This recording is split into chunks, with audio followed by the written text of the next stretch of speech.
Courtney Fingar, editor of FDI Magazine, and welcome to this FDI discussion video. I'm joined here in the studio by Carlos Branzada, and he's Executive Director of WAIPA, and that of course is the World Association of Investment Promotion Agencies, which is a global group for those agencies within governments that are charged with attracting investment. FDI is very pleased to continue to be a media partner with WAIPA and for the excellent events that the organization does in various places around the world. We're coming up now on the big annual conference, and this year it will take place in Geneva, September 5th through the 7th. So Carlos, I'm curious, what do you think will be the key themes of discussion this year? What will really be on the agenda for the event? Well, first, thank you, Courtney, for having me here.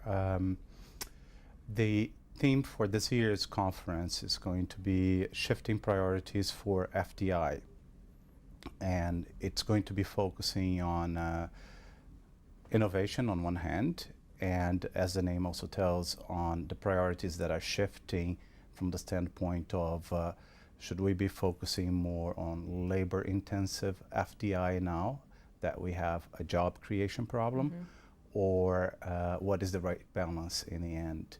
Or should we continue trying to seek those value-added or knowledge-intensive pearls, so to speak, of FDI projects?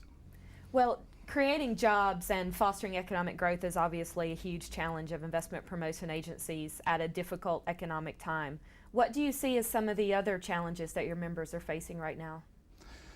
Courtney, I would start by the end of your question. Basically, at a difficult economic time, I think that one of the challenges that are faced by IPAs is to be able to justify before their government and their other constituents the funds that are being invested in the IPA. So I think basically investing in the human resources and in the capacity and also reviewing what tools they have in-house and which one needs a boost up, which one needs to get more attention from is one thing, but also being able to justify their work in an ever more competitive environment. Right, because in a way they're facing pressure from both sides because they need to be efficient and make the best use of their budgets, which are shrinking, but at the same time there's more pressure than ever to deliver the goods and the investment and the jobs, which is no mean feat, really.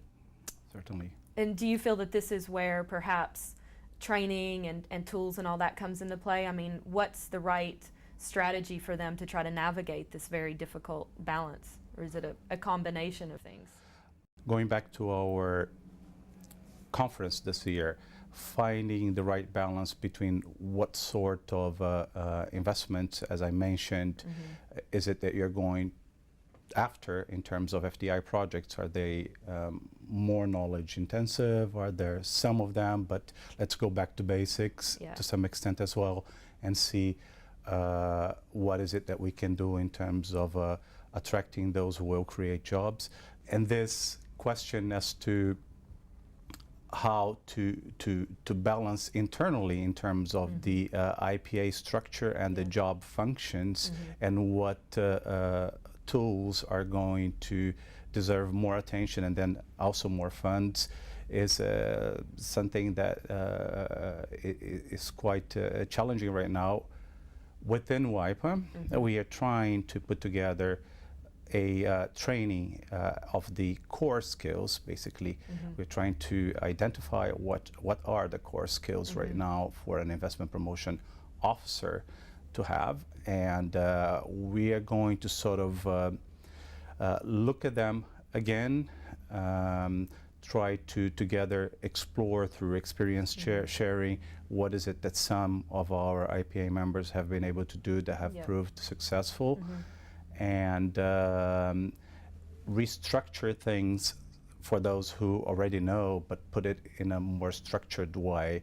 And I believe and I hope that with this we are going to be providing some assistance from WAIPA, basically, as to this need to weigh what areas to brush up the tools and see, you know, where you put your efforts now. What is the right combination or the better combination, so to say? Do you see a split between, for example, developed world IPAs and developing and emerging countries, or do these issues and problems cut right across the board?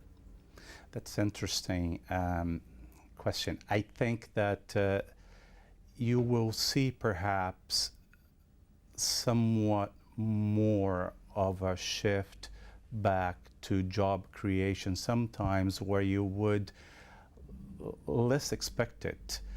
That is, mature economies Yep. Are taking a second look at, as I said before, Yep. projects that will generate jobs. Yep. And you may see in some of the emerging nations somewhat of the opposite trend. You can basically trust, in some extent, your own internal market to generate those jobs. Yeah.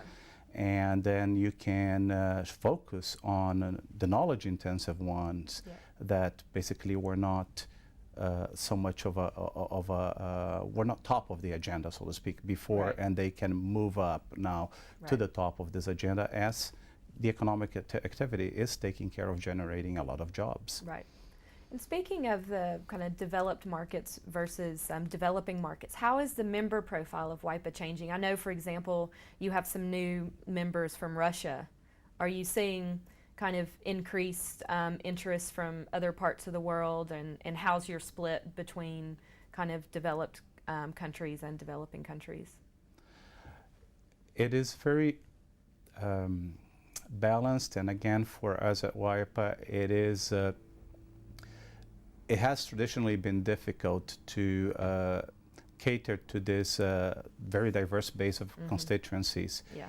And we are seeing now, with respect to Russia, as you mentioned, we are receiving calls, we are having membership applications, and it has a lot to do with President Medvedev's address recently at the St. Petersburg Economic Forum. It seems that FDI attraction, improving their business climate, is ranking high up there in terms of priorities for the Russian government. Yeah.